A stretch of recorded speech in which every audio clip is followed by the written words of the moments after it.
Hey everybody. So I'm back after what's been quite a long while since I've done this style of video. So Afterlight Fades got out into the wild, got released last year, well, 2025. And so I was kind of busy for a while. Any little gaps that I had in game development, I was busy doing the walkthrough videos for Afterlight Fades, which are all done now. And I started doing a few kind of level editor, real-time improvisations with the level editor, which were a lot of fun, but also a lot of hard work, and ended up needing a lot of sort of post-editing, because those, trying to make it like a complex sokoban level in a short period of time, it requires a lot of thinking through to make a good puzzle. So that ended up being quite a lot of editing work, which is why I haven't done any more of those for a while. But hopefully I'll get back to that. One of my plans for this year is to do a version 2.0 of Afterlight Fades, which is basically just, lots of little cosmetic fixes, like getting the sort of animation transitions better and just general UI fixes and stuff like that. And so that's going to happen at some point, but we've got a couple of releases kind of scheduled. We haven't announced any release dates yet, but Pelican Empyrean and Dream of the Starhaven are both very much on track to be released this year. So that's exciting and wonderful to be in this kind of indie space where genuinely releasing two games in the same year is actually possible. So that's really nice. And, getting occasional new players to Afterlight Fades and even June Shining is really nice to see. So that is kind of the general state of things as of 2026. So I'm here in Australia, in Adelaide is where I live, if I probably haven't talked about that much. A very kind of small but budding game dev community, apart from Hollow Knight, which is obviously the breakout hit that has come from Adelaide. And otherwise, it's sort of just a cozy but growing little community that we have here, which is also nice to be a part of. So for these videos, I have kept a list of things that I would like to talk about, and I even though I haven't been making these videos for a while, I have been sort of checking in on that list every now and then. And it mostly has stayed like I can relook at that list and go, yep, that is all stuff that I still would really like to dig into. But I'm trying to find the right approach for that, because I sort of want it to be the highest aspect of what I want to talk about. And for myself, I'm happy to engage with other people's critiques about games, because I'm just the kind of person that no matter how much I love something, I'm really happy for it to be deeply critiqued. And I think as a creative person, I often find that really useful. But I know that not everyone thinks like that. So I'm not looking to kind of make videos like that. So some of these topics, I'm just like reading the notes that I've written and going, that the way that I'm framing that in my mind kind of hinges on critique of a genre or critique of a few, very popular games or whatever. And that's just not how I want to frame it. I think that's not the most constructive and creative thing that I can do with that. So some of them are just on the back burner until I do find like the best way to express that, the best way to share that with people.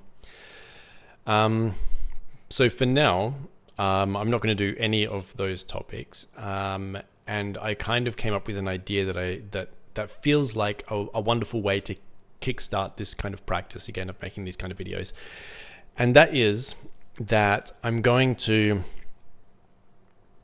design a game from scratch here with you now. But when I say design, I don't mean I'm going to actually make the game. I mean I'm going to come up with an idea, and whatever idea, it doesn't have to be brilliant. It's just going to be something off the top of my head. And then I'm going to kind of just walk through the thought process of what will work and what won't, and what will make that more interesting.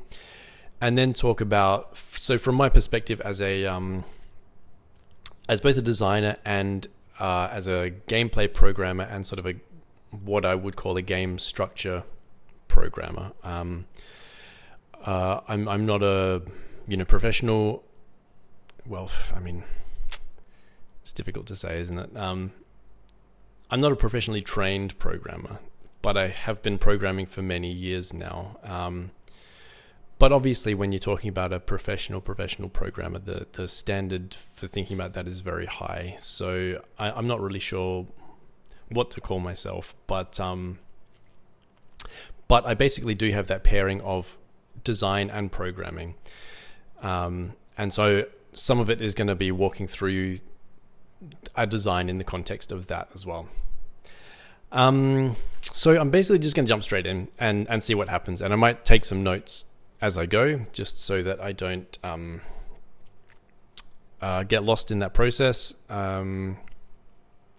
because a lot of the skill of game design is obviously you often go wide, especially if you're trying to design something new or trying to do something in a way that people haven't done it before, and then you've got to like pull those threads, those disparate kind of threads in, and obviously different mediums, as in art and music and programming and all of that kind of thing. You've got to find that sort of cohesive center. So that all said, let's get started. So I basically want to start, let's say that we're going to make an adventure of a sort of, fantasy, mythological kind of flavor. And I probably won't dig into story too much. Let's say that it's puzzle rich and combat rich, but I want to do something interesting with the combat. So immediately, my own red flag is I don't want this to be a Zelda game, or for it to look like it's trying to be a Zelda game, right? So if you've got something in a fantastical setting and it's got combat and it's got puzzles, then why is that worth making? Is the first question that I would ask myself. So let's say that it is, let's say, a turn-based tactics kind of experience, right? So then we have basically combat and puzzles rolled into one, but in the sense where you can remove either one of those things at any point during the game, as in this context of the game, it's both, strategic choices, so not specifically puzzles, but something like Into the Breach, where it feels satisfying in a puzzly kind of way, but what you are doing is still engaging in combat. So let's say that it's grid based for that purpose, and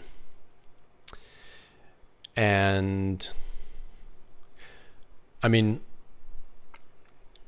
you also could have the option of, it can be turn-based tactics, but it doesn't have to be on a grid. And so why might that be worth exploring? Apart from just the benefit of hey, this is something that's turn-based tactics that isn't bound to a grid.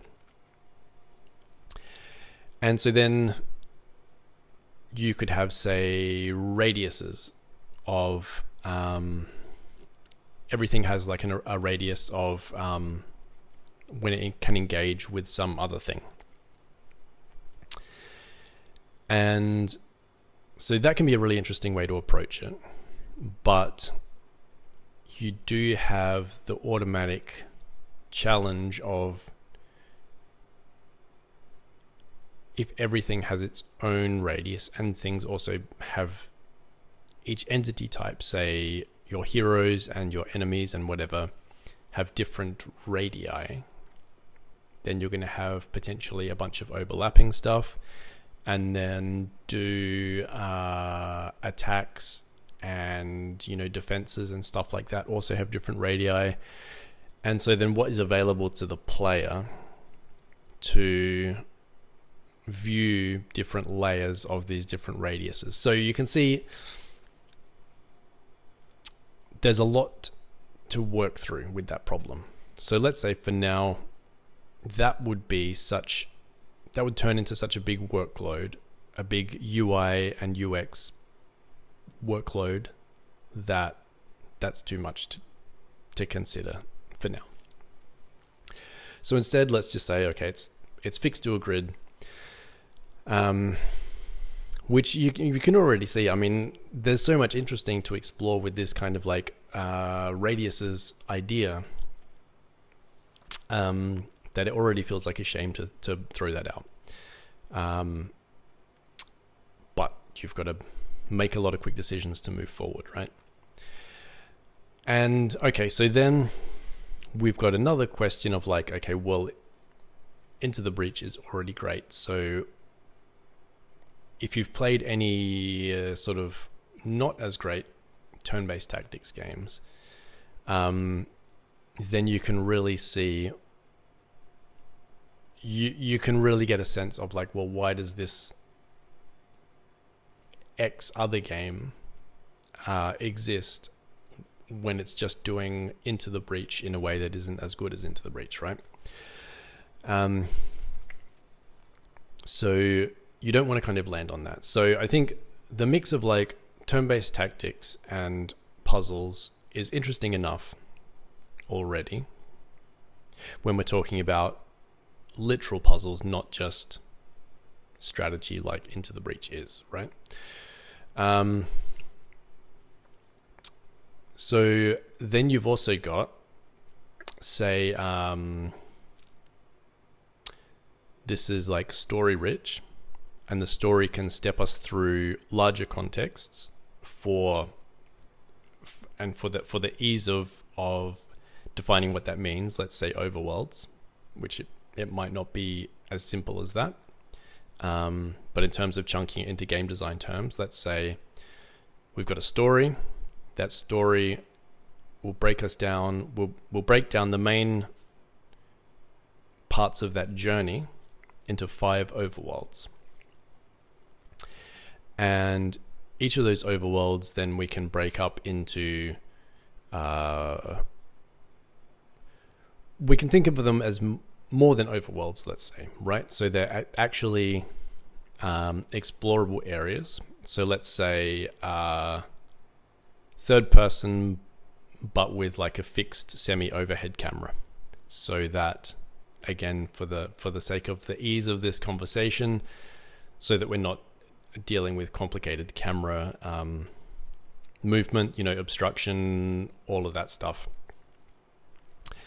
And also so that we've got like a nice feeling of kind of being a bit removed from that world, so that, if we were an up close third person cozying into the character kind of situation, and then we go into the abstraction of, grid-based, turn-based tactics and puzzles and that kind of thing, that's potentially a bit more jarring. So having a bit of that distance, and that also kind of naturally allows us to engage with the environment, because the camera is more removed, we can show more environment, whereas the closer your camera is, the more that your character is taking up that space.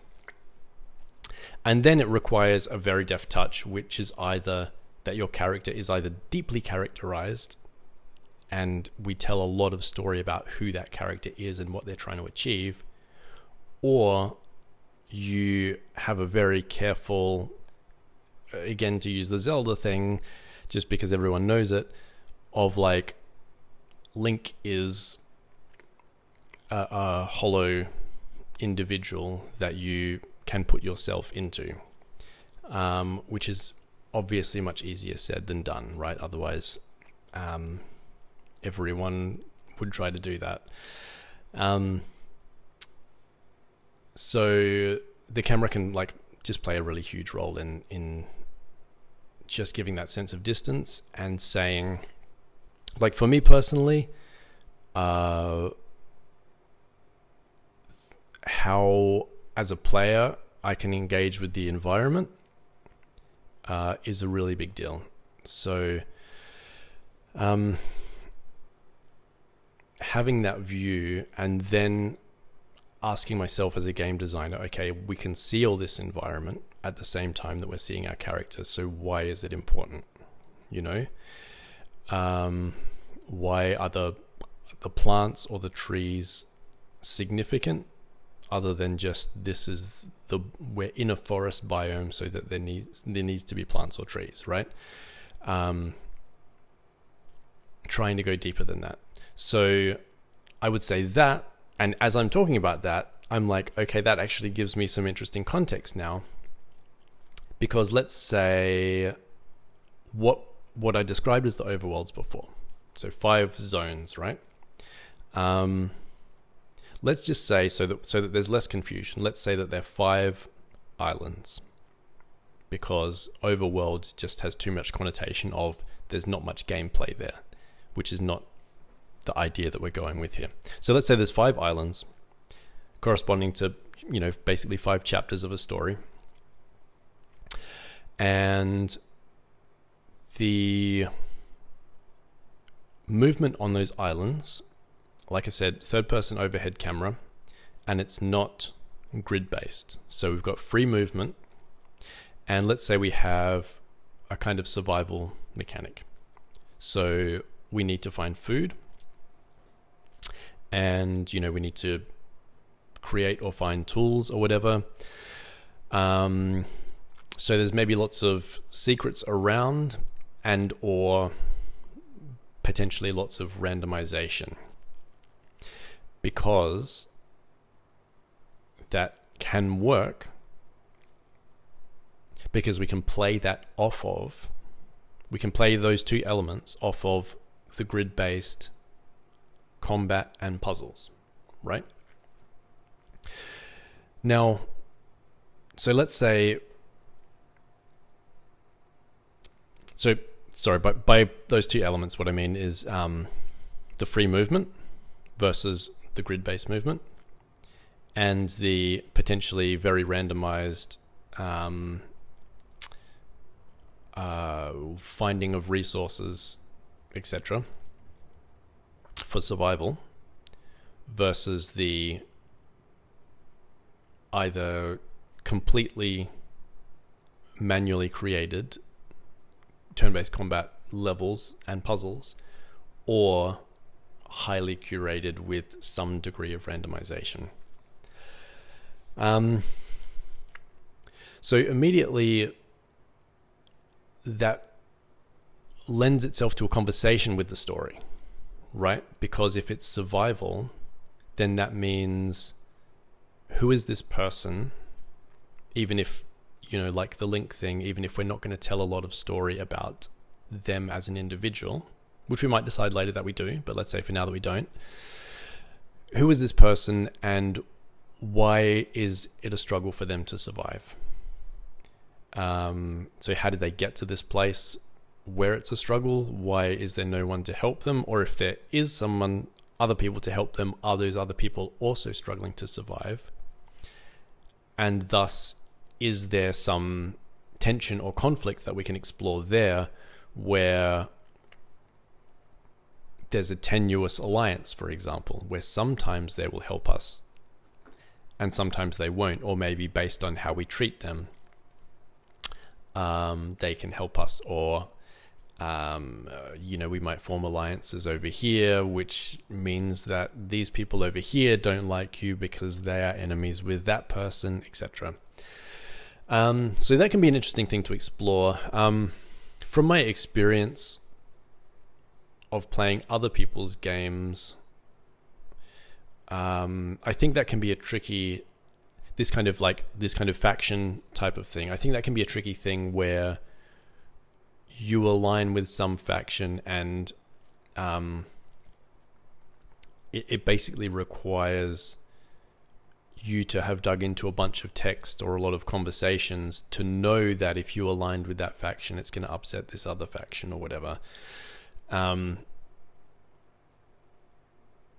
So what, either I wouldn't do it, or I would say, what's a better way to use gameplay mechanics to make that happen, to communicate that better. So I'm trying to think, I'm not sure which game it was where I played it, but it was basically something like you do something for someone, or and then basically you just get like a text thing up here that's like, oh, these people don't like you now. This other faction doesn't like you because you did something nice for their enemy, type of thing.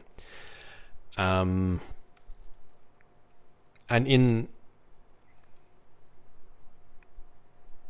the context that I sort of half remember that in, it was just like, that's part of such a complex game system as a whole, that was the best way that you could communicate that, because you couldn't just the alternative is to just like wait for the player to encounter that other faction and then suddenly they're being attacked and they don't even know why, unless they had done the work to engage in all that detail, to the lore or whatever else, to know that. And so for I think for someone playing through a game for the first time, and potentially the only time, that's just too much sort of consequence to drop on them.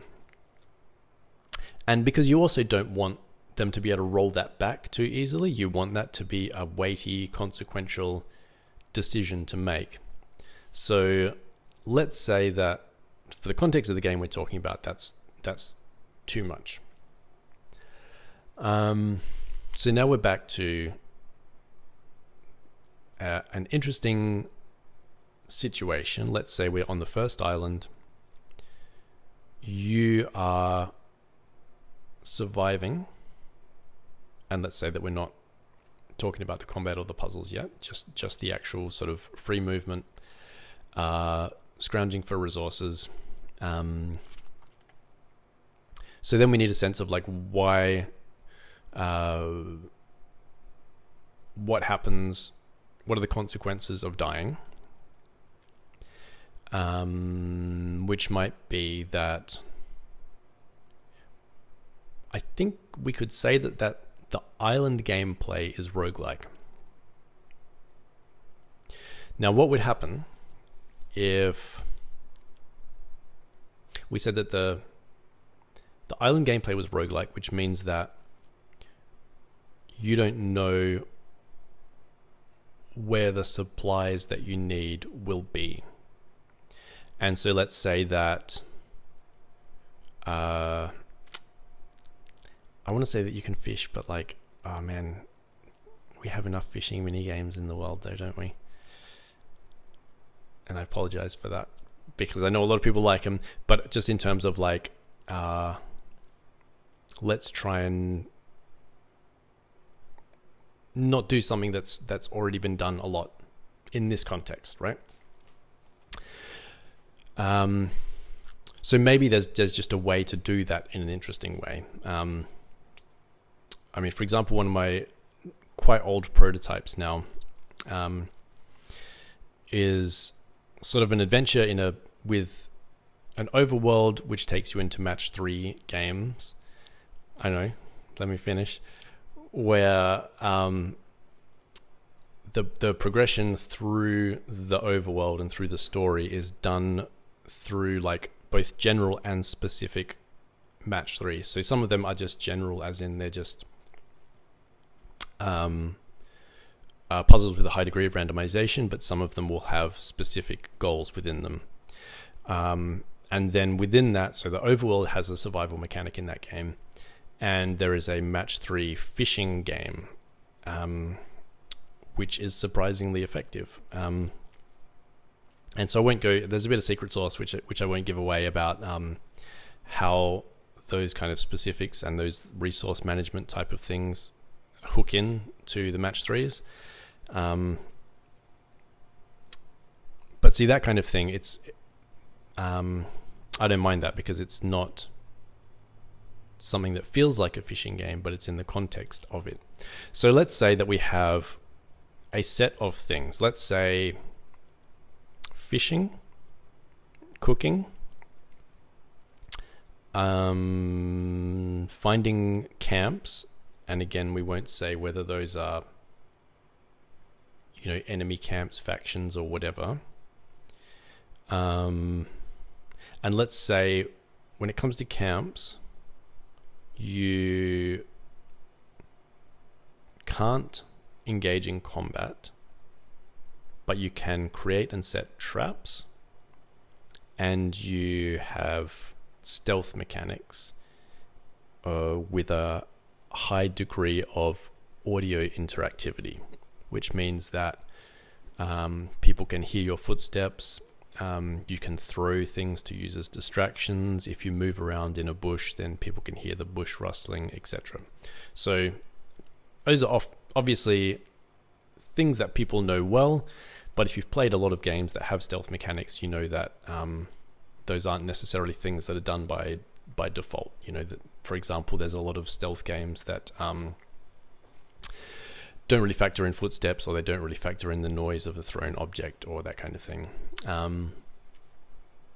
Now, obviously, if you look at a game like Thief, which is all about how deep you can go with those kind of things, then you've got to draw a line somewhere. Otherwise, you have to be dedicating all of your gameplay to that, because it can go very deep with stealth mechanics. But because I come from an audio background, implementing that stuff, and really like the way that you would implement it in terms of stealth, is not actually using the audio, or the way that I do it anyway, is that what I mean by that is that when your footstep makes a sound and an NPC or enemy or whatever you want to call it hears that sound, you're not actually feeding them any audio information, because you don't need to. You just define a radius of a footstep happened, and they can hear within a certain radius, etc. Now, that does also depend, obviously, on whether you have any kind of occlusion happening, which I'm just going to say I wouldn't in this context. But that also could be interesting to explore. So again, if we're talking about islands and maybe there's no civilization, then maybe that means you don't have a lot of walls. But even then, I mean, you're going to have like rocks and stuff like that. So it would be a shame to not have any kind of like audio occlusion. So for anyone who doesn't know what I mean by that, it's basically, so imagine that you were sneaking up a few meters away from an enemy in front of you, and they were turned away from you. So you're sneaking up behind them, and they hear your footstep. Now, and then they turn around and whatever, you need to run away, or they attack you or whatever. So then imagine the same scenario, but there is some large rocks in between you and the enemy. And so for whatever reason, let's say because of the camera perspective being overhead, you know that the enemy is there. They're still facing away from you.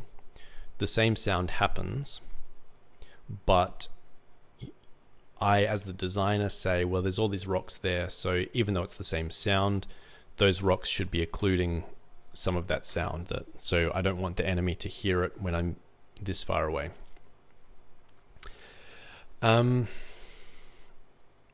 So that specific scenario is not too hard to do. You know, you can do some raycasting and whatever for that. But if you want the sounds to be bouncing around, say that if you have a structure that has multiple rooms and you make a sound in one room and you want to be able to go, okay, the enemy is 2 rooms away, so how much of the sound is going to bounce like from that room into the other room that they're in? That's when it can get more complicated. And so that would be, I'm not going to answer that question for myself now, but that would be where you, as a designer, draw some kind of line. Is you either say, is there someone on my team who knows how to implement that and goes, yep, that's not, it's a significant amount of work, but it's not unachievable. Or do you just draw a line, or do you say, well, let's prototype just some basic raycasting, but not with bouncing around the audio. We're not going to say that the raycasts bounce around, but we're just going to say, okay, if there's an obstruction here, then we dampen the distance of the sound. And okay, so that's already an interesting scenario that we're dealing with in this context. So let's put a full stop on that for now, and then let's move on. Okay, so now we've got this scenario where, so you've got stealth and you've got traps. Now, the way that I would want to do traps, so what I'm thinking in terms of traps, this has basically come directly from playing Horizon Zero Dawn, where I felt like the traps were like the most interesting part of that. I found that there was just like a few sections where I could really, obviously in that game, if you haven't played it, you can use stealth a lot, and there are a lot of contexts where you want to use it, even if you're trying to engage in head-on combat a lot of the time. There are still a lot of strategic reasons why you can use a bit of stealth here and there.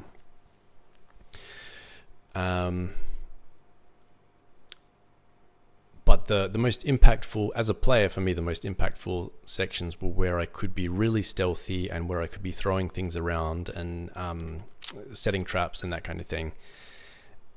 And that's not what the game is mostly about.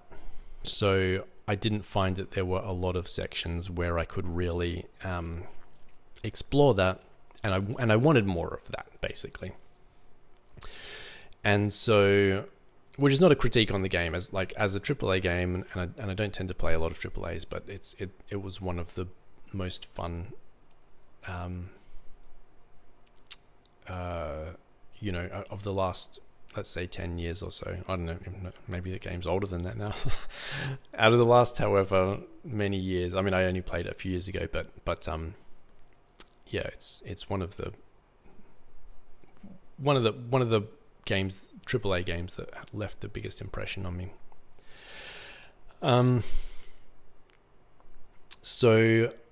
let's say, going back to our game now, okay, so we're imagining ourselves on the island, and we're gathering resources.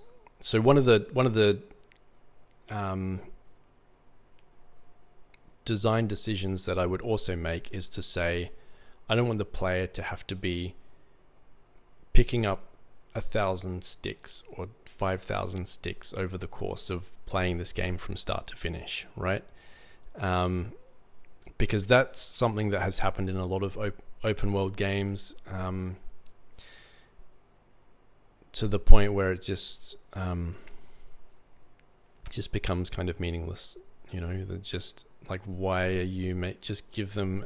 I mean, I know like there's a reason for it, but as a player, you eventually just feel like, well, there's a limitless supply here, and all I'm doing is walking to this thing and pressing a button. So just give me an infinite supply of sticks. Like, why?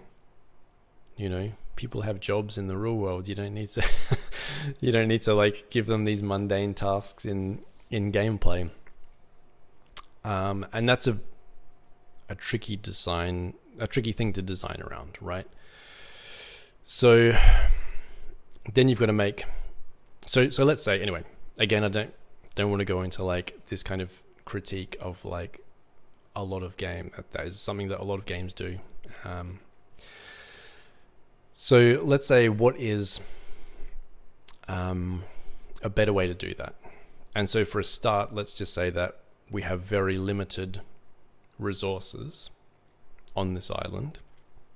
So we're not picking up 1,000 sticks or whatever it is. But let's also say that once we have them, we have a meaningful way of engaging with them, which is also challenging in some way and demanding of the player's time.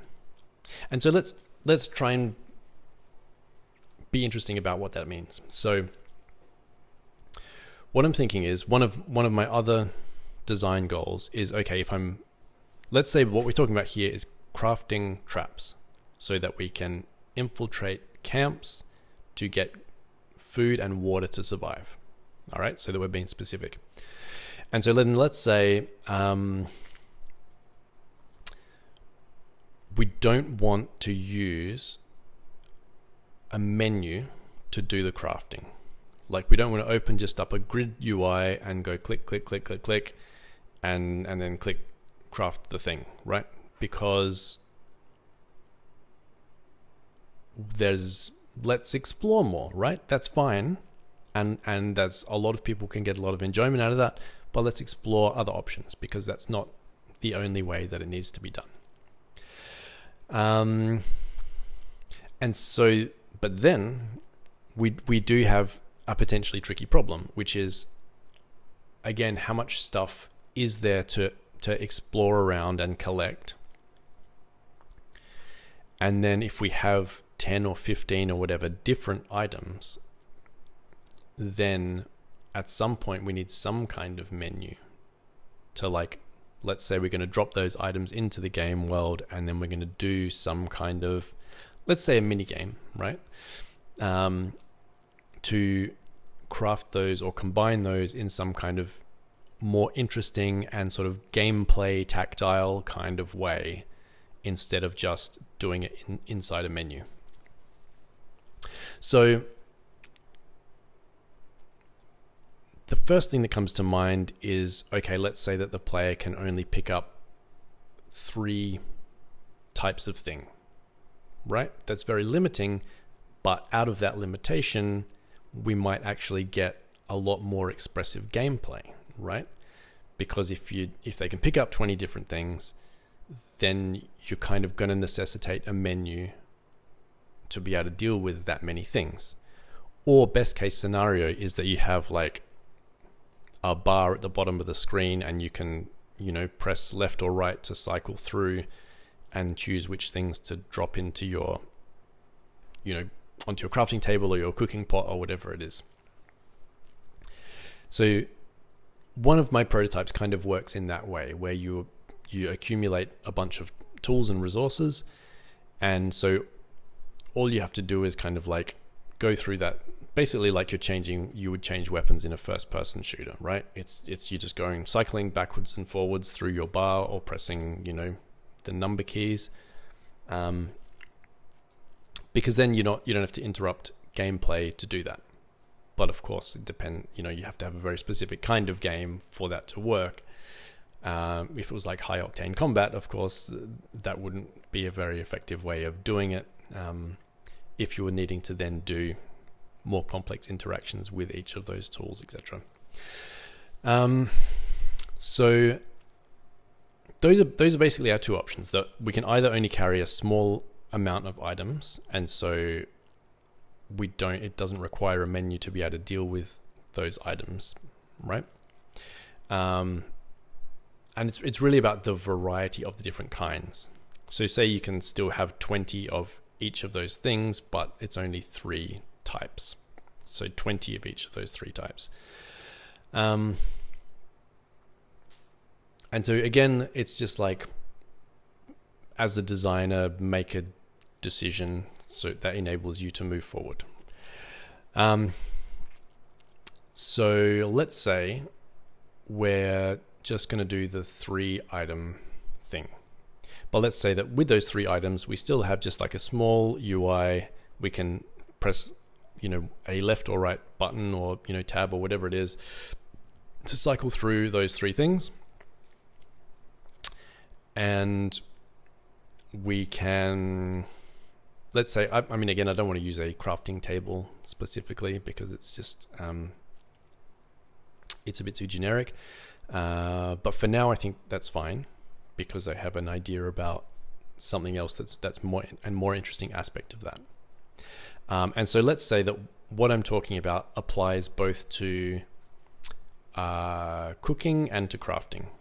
And we'll do one of these things, which is a game design thing, which is to say we can carry 3 types of item. And again, let's say it's up to 20 of each of those 3 types. But there are many different types of item on the island, but we have to choose which of the 3. And the reason that I say it's a game designy thing is because, well, that's doesn't really make sense in real world terms,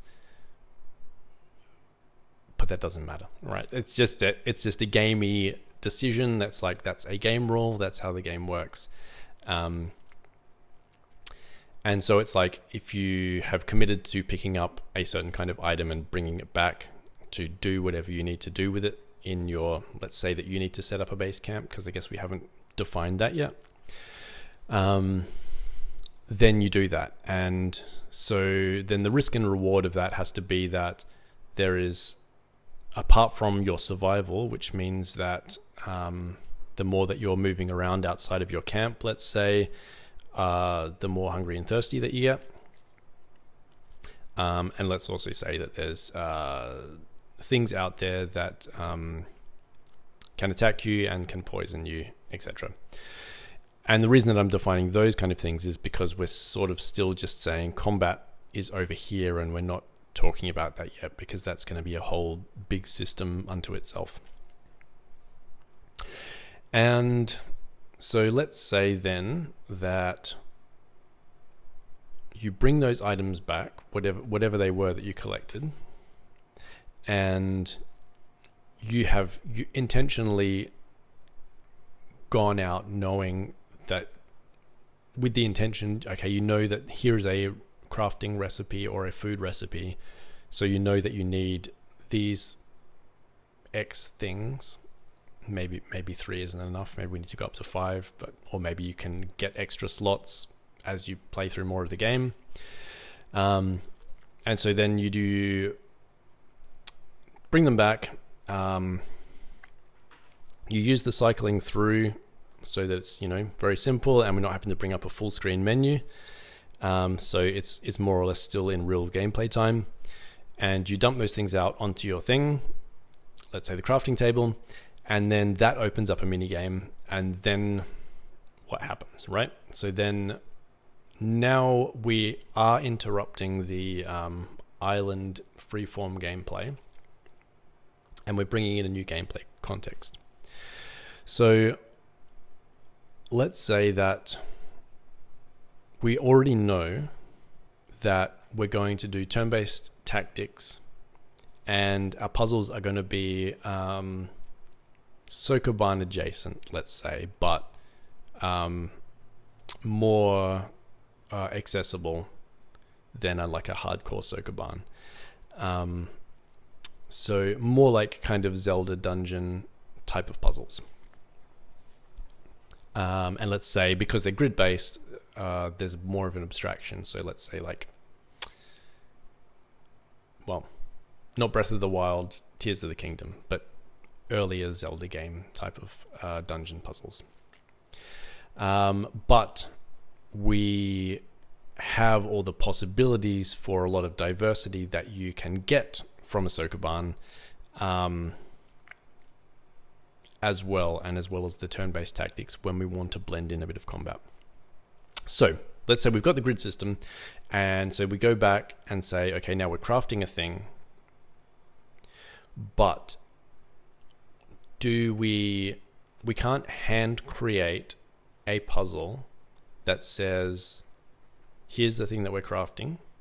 So the puzzle designer designs a puzzle to get those three objects somehow combined to create this X1 new object. Because obviously that one new object is also a resource. So that means that the player potentially needs to craft that as many times as they want to. So then here's the tricky thing, is one, you can make, the worst solution is that you can make one puzzle that the player has to replay every time they want to craft that thing. That's a terrible solution, right? Because the player, after twice, 3 times, they don't want to play that puzzle again. They're done with it. It's just annoying at that point, right? So the second solution is you build basically a puzzle, and then you choose a bunch of elements within that to be randomized, but random from a pool, a predefined pool that you define, so that you know if this object up here can randomly be one of a set of 3 objects, and all of those 3 objects will also allow the puzzle to be solved every time. And then you have 3 other objects that can also be randomly selected from a pool of 3. But obviously that quickly gets out of hand for you needing to make sure that all 3 of those puzzles not only can be solved, but that they can't be shortcut. If you get this item up here, number 1, combined with this random choice 2, combined with this random choice 3, and maybe suddenly that combination of items means that the puzzle can be solved in some like trivial way where it suddenly just feels pointless. So that can work, but the amount of work that you have to do as a puzzle designer blows out of proportion really quickly. And it also just doesn't feel particularly good for the player, because when they're dropped into that, their initial thought and feeling is probably going to be, oh, it's this puzzle again, because they might not notice that 1 or 2 things are different, because they're just going to see the general thing looks the same. And of course, they'll probably quickly figure out that it is different, but it's probably going to feel a bit cheap, right? So the third solution, and I will freely admit I do not know how to do this, but I do know it's possible, is that I'm sure there are a lot of examples of this, but the only one that I know that I've played is Dis Pontibus 2. I don't know if I'm pronouncing that correctly. Which is basically a sokoban game where you go from island to island, which, ignore the fact that it's island because that muddies the waters. It's not in the same context as what I'm talking about. But apparently, if it's all randomly generated, which means that, and they're good puzzles. So it means that, and apologies that I don't know who made that game, but it means that someone has created an ingenious system whereby their sokoban puzzles can be randomly generated, and create very interesting puzzles within a very interesting sort of progression structure. And not to go too much on a tangent about that, but so at least from that one example, and like I said, I'm sure there are others, I know that is possible. But I mean, to me, like to try and imagine how that's done, it seems like it would be extremely difficult. But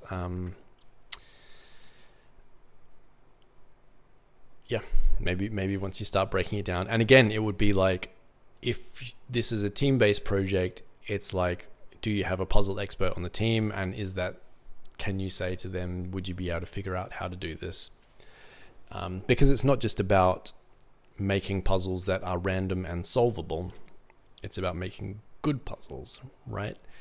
And because it's in this context of, if you want to zoom out a bit further and say, who is my target audience, right? If you want to look at it from a marketing perspective, then you're like, not only do they have to be good, but they have to be this level of difficulty and not this level of difficulty, because my target audience is they're playing an adventure game, they're playing a survival thing which is easy to understand, and these are just mini games within that context.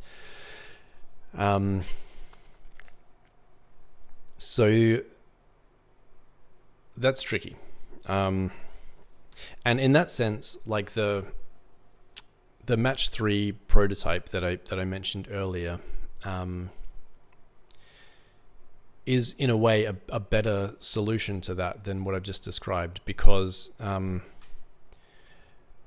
match 3, in the context that I'm talking about it, it's just, from the top of the screen. If you don't know match 3, just imagine Tetris, because it's more basically what I'm talking about is more of a Wario's Woods model of a match 3 rather than a modern Candy Crush type of thing. I'm talking more about the where there was more of a blurred line between like Tetris and a match 3. So you can look up Wario's Woods if you want a bit of a better context on that. And so that has a simpler thing, because you get more interesting, not more interesting. For creating a relatively simple system, the player still has plenty of challenge, but it's a dynamic challenge, right? Where, just like Tetris, it keeps things moving. Whereas with a sokoban, once a player is stuck, then there's a lot of either just trying to brute force a solution or just staring at it for a long time trying to work out what the solution is. And that, even if you're very experienced with puzzles, that can be your experience with them. So maybe there's something like that. And I think there is, I can't remember the name of it, but I think there is like a cooking game that is like a 2D platformer where you have this kind of match 3 cooking mini game. And so maybe something like that is better, and it's still grid based, so it's not you could probably be clever about the way that you're using your turn-based tactics grid and find some kind of match 3 interesting thing there. Or actually, what could also be interesting is, okay, so I'm just wondering if Into the Breaches, I can't remember if Into the Breach is all on a single kind of 2D plane, or if there's like different heights to it. I have to assume that there's different heights, but I can't remember. Anyway, so Metal Slug Tactics, for example, does have different heights. So let's say that our tactics game and our like sokoban puzzles are, have different like elevations, like any given tile. So you can have even things areas that you can go under, like this, or that you can stand on top. You can have like towers or whatever, blocks stacked up. So you can have all kinds of you can use basically the 3D space of the grid in any way that you want. So we're not confined to a 2D grid like my game Afterlight Fades, which is 3D graphics, but it all takes place on a flat grid. So we could what could be interesting then is if we take the 3D grid, and say, okay, now we'll explore something like a match 3. So something like let's take the term match 3 away so that we're not muddying the waters with that. And let's say just something where random things will drop in and then the player is kind of under a bit of a time crunch to figure out how to achieve their objectives, which again, in this case, we're saying is crafting or cooking. And, you know, they're dealing with that time crunch of random things coming in, and can they fulfill that objective of whatever they need to do that. And again, in my prototype, which was it's called equanimity, which I'll say just so I don't keep referring to it as the prototype. So in equanimity, there's also this other kind of system where there's a bit of a larger context than just what's happening within that grid space of gameplay. So, and the reason I say that is so in designing this game that we're talking about here today, we know that we have that option as well to be dealing with a bigger context. So let's say, taking a step back again, we go, okay, we've got islands, which is freeform movement, a high overhead camera. We have other people on these islands that we know that we can steal from with stealth mechanics and audio-rich stealth mechanics, and we know that we can set traps for. And we're going to say, because of the kind of game designer I am, we're also going to say we can't talk to those people for whatever reason. We don't have a conversation mechanic in the game. There might be other NPCs that we can talk to, and then we have objectives around that, which might be the way that we advance the plot and move on to other islands. But let's say that we're not going to cover that here today. And so we're scrounging in a very broadly roguelike sense. Okay, so if you're pedantic about the definition of roguelike, then that's fine. Let's not use the term roguelike then, but let's just say what I'm talking about is if you die from the survival mechanics, so if you die from hunger or whatever, your island is reset. You need to rebuild your own camp from scratch. Any other camps that existed on the island are re-randomized. They're in different places. They're in different configurations. And you don't know where to find things in terms of where the fishing hotspots are, where to find good crafting resources, etc., etc. And if hunting is part of that, which we haven't talked about, but that would factor into, let's say hunting would be turn-based tactics, so that we're not tempted to design a whole other system for that. And what we could do there? We could say that hunting is turn-based tactics, but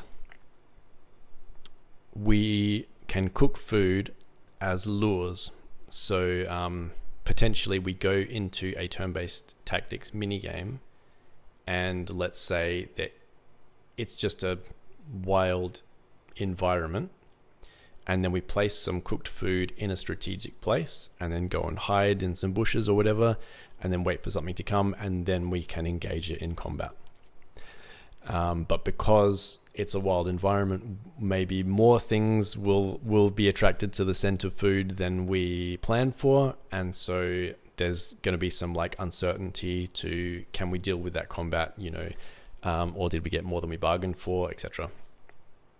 So that seems really interesting. So I think that feels like a winner there. And then let's say, where do the puzzles factor in, right? So we've got all of those systems, and that all sounds great, right? That sounds like a bunch of systems that would all work really well together. The question mark that we do have that definitely needs to be acknowledged is when we say match 3 in a 3D grid, what are we talking about? Which is definitely, a big question mark, but I think it's also a rich space for experimentation. So if you start having like falling blocks, say different colored blocks that you need to match up the colors of, or whatever those things are. Let's say it's mana from heaven and you got to match up the types of magic crystals or whatever, right? Because we've already got that grid and it's not a huge amount of work to have things falling into that grid that we can then push around to make something happen, we've created a space where we can experiment. And I think some rich experimentation, some rich generative things would come out of that behavior. And let's say that in this context, like I already have a very deep sokoban system, which would support both the turn-based tactics gameplay and the puzzle gameplay. So let's say that all we're doing is just like putting in some random falling blocks get generated into that system we've already got. That's only a couple of days work to get that onto its feet and to start experimenting with it and seeing like, what happens when we do that. So it doesn't matter too much that that's a question mark, because we know that we actually have a foundation that we can experiment within very easily.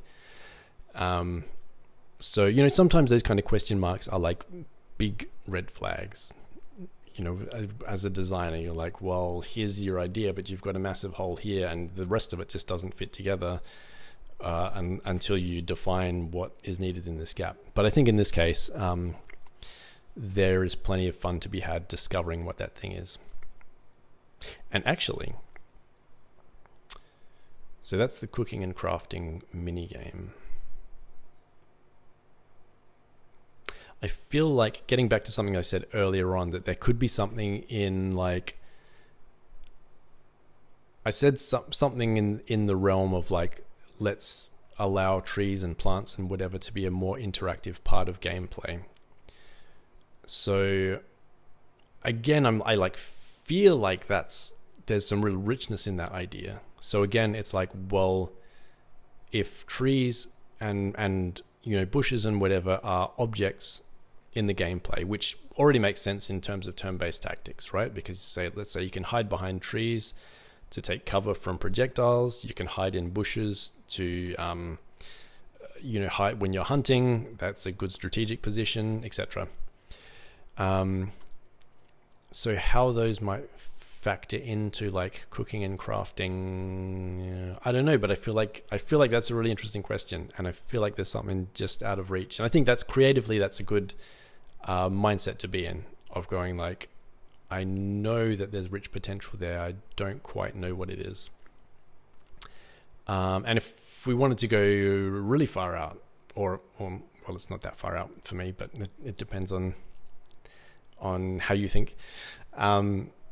But you could say, well, do the plants have some way of communicating, or do they have some skin in the game about how this interaction works, right? Or some approval or disapproval of what you are doing with natural resources, right? So that taps into this, this kind of thing you hear in indigenous cultures a lot, of like, what are the plants and the animals, etc., communicating to us about the way that we are interacting with the land. So to turn that into some quite literal gameplay mechanic, I think could be really wonderful and like really like magical, but in a very grounded way, which I think would be really interesting. So let's say that question mark has a tight circle around it in a very positive way. So then the remaining question, and I will wrap up this video because it's already quite long with this question, which is, where do the puzzles go? So what I'm thinking at the moment is,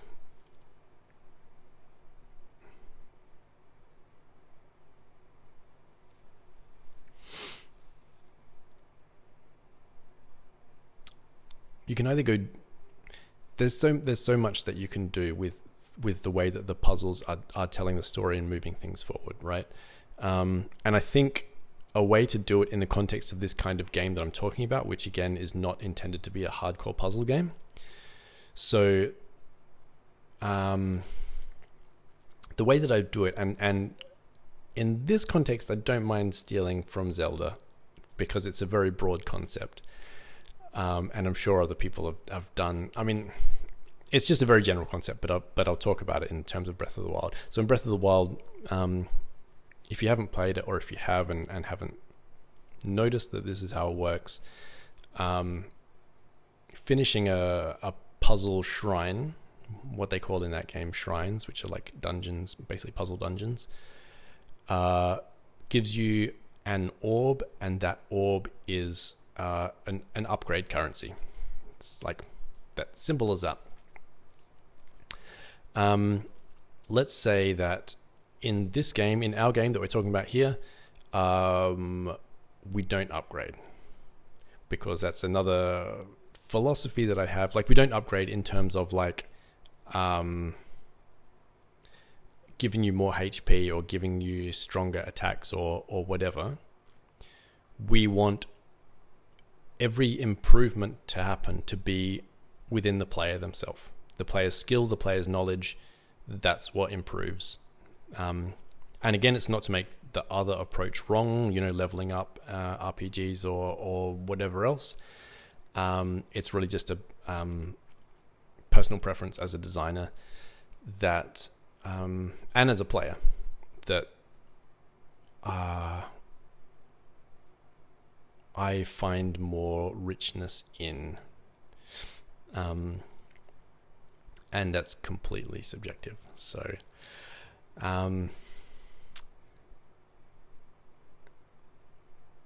so then let's say, what are we trying to achieve with the puzzles when we already have so much of all the other things that we've described going on?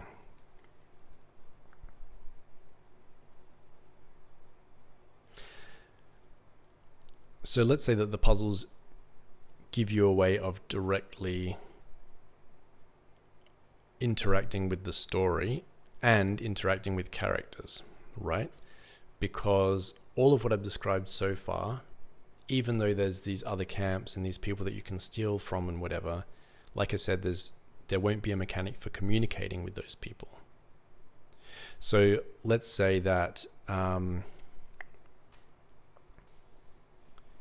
the part of the, if you have like a carrot and a stick, so in terms of like the carrot being what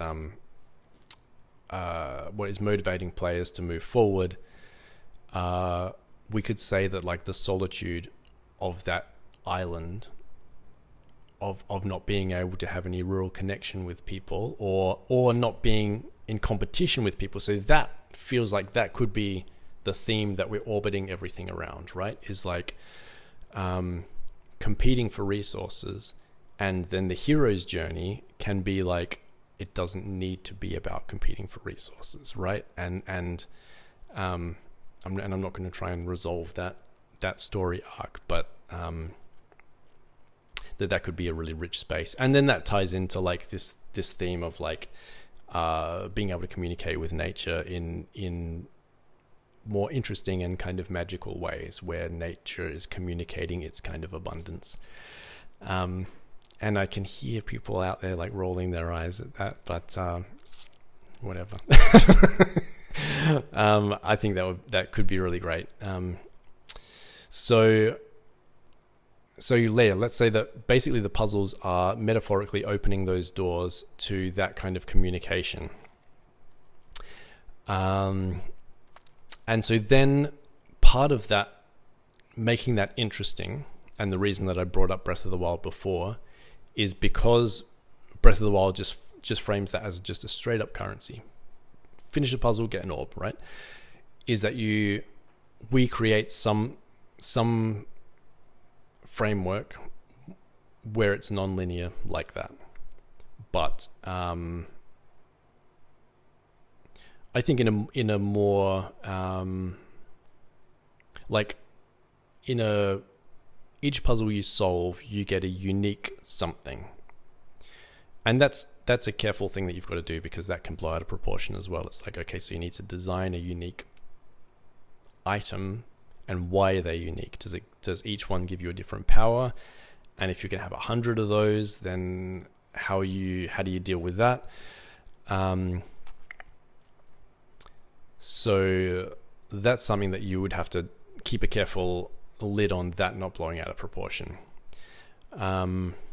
But I think that is the way that you have an interesting variety of puzzles, but you also try to make sure that you are not railroading the player who might be casual to mid, and might not be hardcore anything, right? So you don't railroad them into like, here is a very difficult progression of puzzles that you have to do, or you will not progress in the game. And we've also got the option where we can say like, here is a branch where you just need to complete this battle, turn-based tactics battle, or you need to do this puzzle, and either one of those things will give you something that you need to progress. So basically, we don't want that thing to feel too generic, like here is a star and you need to collect 100 stars to get off the island.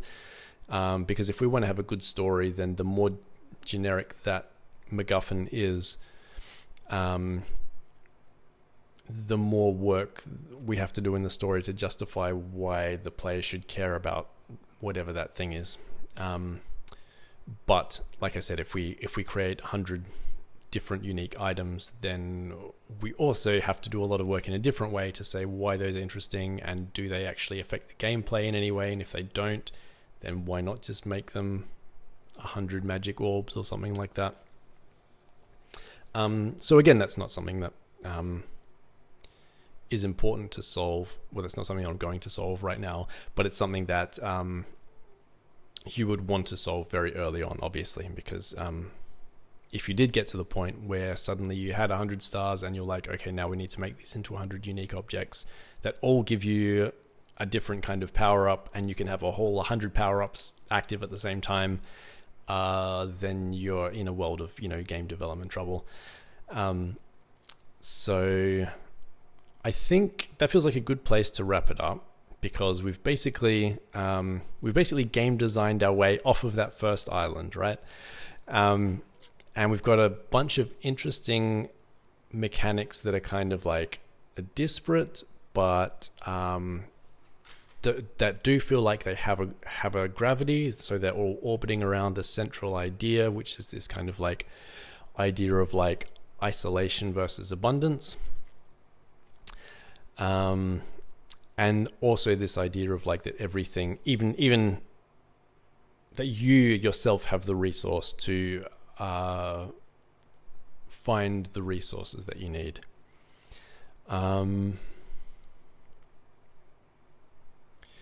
Yeah, so before I think myself onto another tangent with all of that, thanks for coming on this journey with me. I think this has been a really interesting experiment. Maybe one day I'll end up making this game, because it sounds like a really fun game, actually. And